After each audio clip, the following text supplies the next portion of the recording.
The long ride, I still remember that day. The sun was high in the sky, and the air was warm. I was in the fields working with my hands. The earth was dry and the wind carried the smell of dust. My shirt was wet with sweat, but I did not stop. It was a quiet afternoon, and everything felt normal. The birds sang in the trees, and the sky was clear. But then I saw a man riding fast toward me. His horse moved quickly, and dust rose behind him. I knew something was wrong. The man stopped in front of me. His face was serious, and his eyes were dark. He took a deep breath and said, "Your brother is sick. He does not have much time." My heart stopped for a moment. I looked at him, trying to understand. My brother was strong. He was never sick. This could not be true. But the man's face told me it was. My hands felt weak and my legs felt heavy. Then I dropped everything and ran to my horse. The road was long. My brother lived far away in the hills beyond the river. There were no cars in those days. Only horses and strong legs could take me there. I climbed onto my horse and held the reins tight. My heart was heavy and my mind was full of thoughts. Was I too late? Would I see him again? I could not lose him. He was my brother. The sun moved slowly across the sky as I rode. The trees passed by and the fields stretched far and wide. I felt the wind on my face, but I did not care. I only thought about my brother. The road was empty, and I was alone with my fears. My hands held the reins tightly, and my eyes stayed on the road. The sound of my horse's hooves filled the air. I did not stop. I did not rest. My horse was strong, but I knew it was tired. I could hear its heavy breath. Still, I pushed forward. My brother needed me. I could not waste time. My legs hurt and my back was sore, but I did not slow down. Hours passed.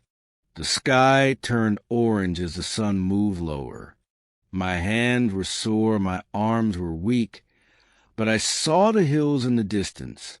His house was near. I took a deep breath and held on tight. I was almost there. My heart pounded in my chest and my body ached, but I did not care. I had to see him. I had to reach him before it was too late. The road became harder as I got closer. The hills were steep and the path was rough. My horse moved slower, its breath heavy and deep. I could feel its tired body. But I could not stop. My brother was waiting for me. I had to keep going. The wind grew stronger and the sky turned a darker shade of blue. The sun was falling behind the hills, and shadows stretched across the land. I remember the times when we were young. My brother and I ran through these hills, laughing and shouting. We climbed trees and swam in the river. He was always faster, always stronger. He protected me when I was small. He taught me how to ride, how to fight, how to be strong. Now he was the one who needed help, and I was far away. I pulled the reins and made my horse go faster. The river came into view, its water dark and cold. I had to cross it. There was no bridge, only a shallow part where the water was low. My horse stepped in, and the cold water splashed against my legs. The current was strong, and I held on tightly. Slowly. Step by step, we moved forward. My heart pounded as the water reached my knees. But then we reached the other side, and I took a deep breath. I had no time to waste. The road turned to dirt again, and I pushed forward. My legs ached and my back was stiff, but I did not slow down. The trees stood tall around me, their leaves whispering in the wind. The night was coming, and I had to reach my brother before it was too late. My mind was full of memories, his voice, his smile, the way he always knew what to do. I could not lose him, not now. The stars began to appear, small lights in the darkening sky. I knew the way, even in the dark. I had traveled this road before. My horse was tired, and so was I, but I could not stop. Every breath, every step brought me closer. I could see the outline of the house in the distance. The lights inside were still burning. He was there. He was waiting. I reached the last hill, my hands tight on the reins. My heart pounded in my chest. I was almost home. I whispered to my horse, asking for one last effort. It pushed forward, climbing the hill with all its strength. The house grew larger, clearer. I could see the door, the windows, the smoke from the chimney. My journey was almost over. I had made it, but I did not know what I would find inside. I reached the house and pulled the reins.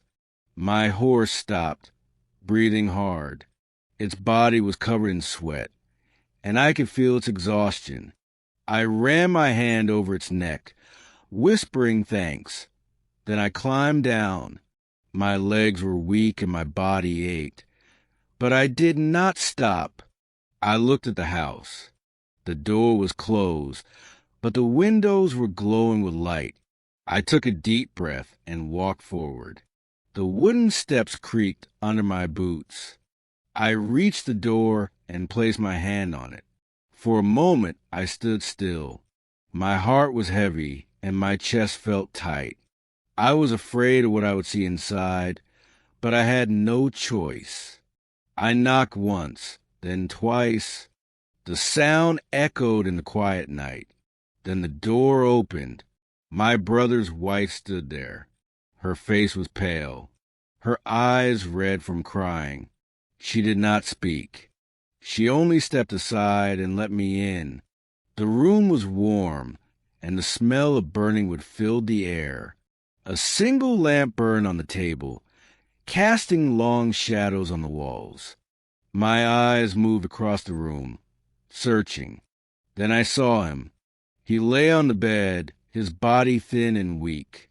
His face was pale and his eyes were closed. He looked smaller than I remembered, like time had stolen his strength.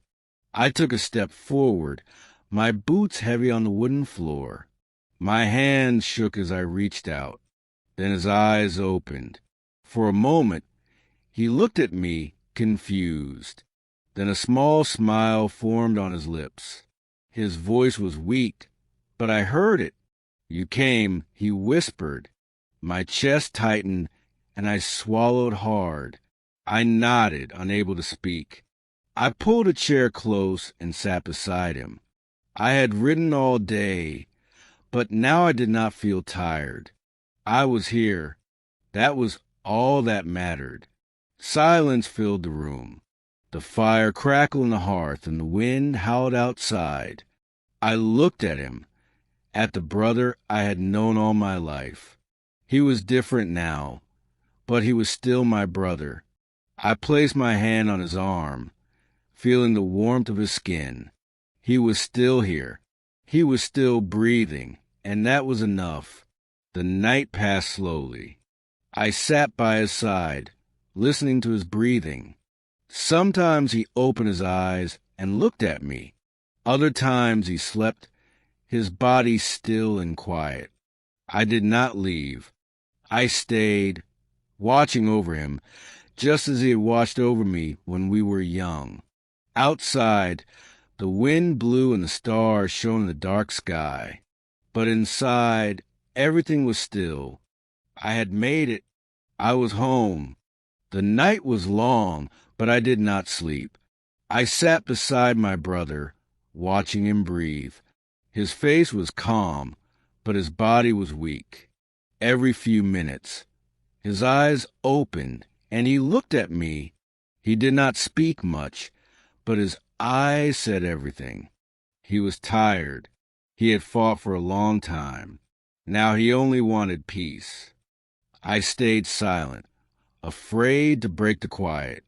The fire in the hearth burned low, and the shadows on the walls danced in the dim light. I thought about the past. When we were children, we were always together. We ran through the fields, climbed the trees, and swam in the river. We had no worries, no fears. He was older, stronger, and I always followed him. He taught me how to ride, how to fish, how to survive. I looked up to him. He was not just my brother. He was my protector, my guide. And now he lay in bed, weak and silent. It felt wrong. It felt unfair. His wife moved quietly around the room, placing a wet cloth on his forehead. She looked tired, her face lined with worry. I wanted to say something, but no words came. Instead, I reached for my brother's hand and held it gently. His skin was warm but fragile, like old paper. He looked at me again, and for the first time, I saw something in his eyes. Not fear, not pain, but peace. He was not afraid. He was ready for whatever came next. The hours passed and the house was silent. The wind outside had stopped, and the only sound was the crackling of the fire. My body ached from the long ride, but I did not move. I did not want to miss a moment. My brother's breathing was slow, but steady. Every breath felt like a gift, something precious. I wished I could hold time still just for a little longer. But time does not wait. It moves forward whether we are ready or not. The first light of dawn crept through the window. The dark sky turned to soft gray, and the stars disappeared one by one. My brother's wife brought a cup of tea and placed it in my hands. I held it, feeling the warmth, but I did not drink. My throat was dry, my heart heavy. I wanted to speak, to tell my brother everything I had never said, but words felt small, too weak for the moment.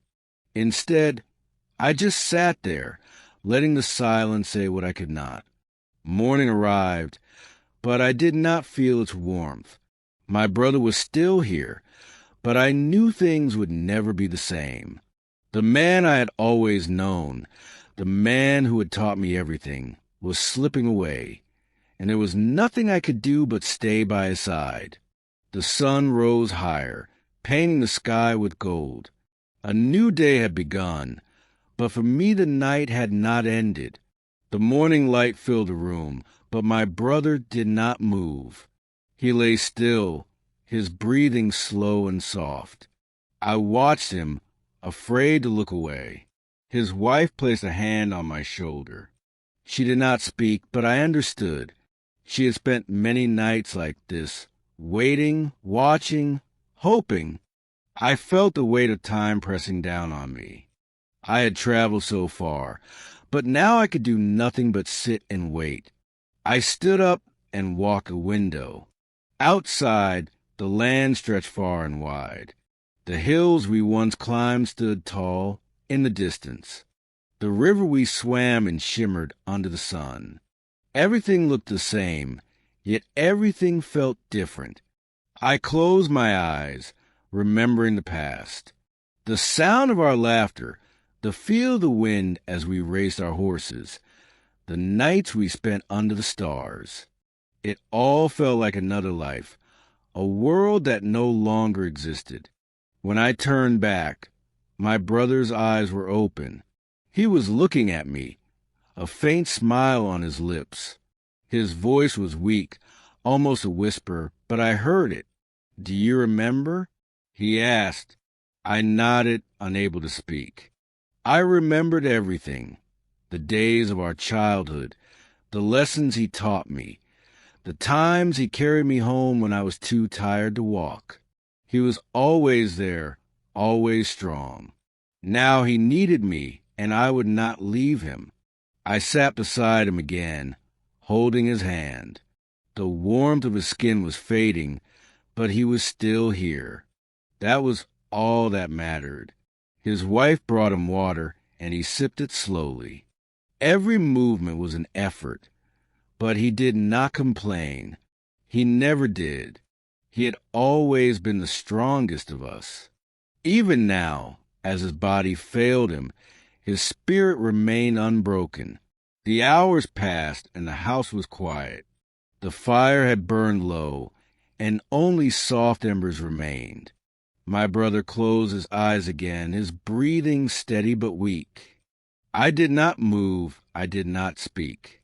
I only sat there, holding on to the moment, holding on to him. The sun climbed higher in the sky, but inside, time stood still. The afternoon sun shone through the window, filling the room with soft golden light. My brother slept, his breathing slow but steady. I sat beside him, my hands resting on my knees. The house was quiet, except for the distant sound of birds outside. His wife moved silently, placing a fresh cloth on his forehead. She looked at me, her eyes full of worry and exhaustion. I wanted to say something, to offer comfort, but no words came. I only nodded, and she nodded back.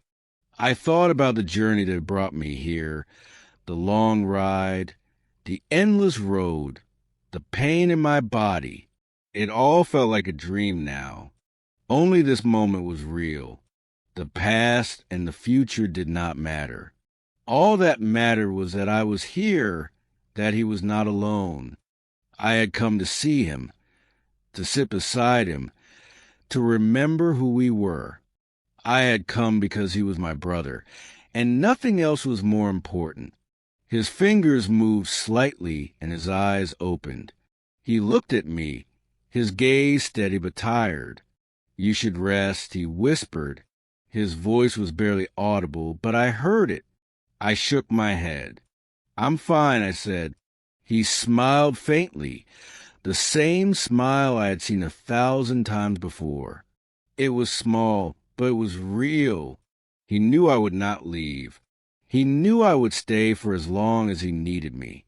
Outside, the sun began to set, turning the sky orange and pink. The wind carried the scent of the earth, the trees, the distant river. I breathed in deeply, letting the air fill my lungs. The world was still moving, still changing. But in this room, time stood still. I wanted to hold on to this moment, to make it last, but I knew I could not. Night came, and the stars appeared just as they always had. My brother closed his eyes again, his breathing soft and peaceful. His wife sat near the fire, her hands folded in her lap. I remained by his side, listening to the quiet, feeling the weight of everything we had shared. He was still here, I was still here, and for now, that was enough. It's a good way to practice English every day. Don't forget to like this video and subscribe to the channel for more stories.